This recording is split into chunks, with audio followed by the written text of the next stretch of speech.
রাজ্যের পর্যটন কেন্দ্র ছবিমুড়ায় ইকো ট্যুরিজম গড়ে তোলার সম্পূর্ণ সুযোগ রয়েছে। এক্ষেত্রে অন্তরায় হয়ে দাঁড়িয়েছে বন। জটিলতা কাটাতে বন দপ্তরের সঙ্গে আলোচনা চলছে। রবিবার আগরতলায় এমনটাই জানালেন মন্ত্রী সুশান্ত চৌধুরী। ছড়া একটা মনোরম একটা জায়গা।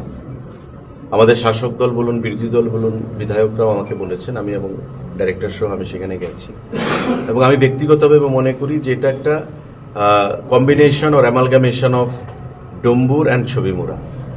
এটা এত একটা সুন্দর জায়গা, জল, তার ব্রাঞ্চেসগুলো রয়েছে চতুর্দিকে অক্টোপাসের মতো, আশেপাশে হিলি টেরেন, গ্রিনারি, এবং এটাতেও আমরা ইকো ট্যুরিজম ভালোভাবে করতে পারবো।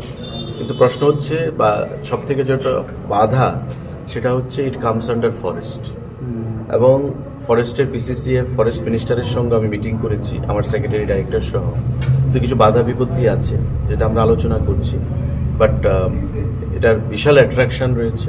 আমি মনে করি এটা একটা ইম্পর্টেন্ট ট্যুরিস্ট ডেস্টিনেশন হিসেবে ত্রিপুরা রাজ্যে আত্মপ্রকাশ করতে পারে।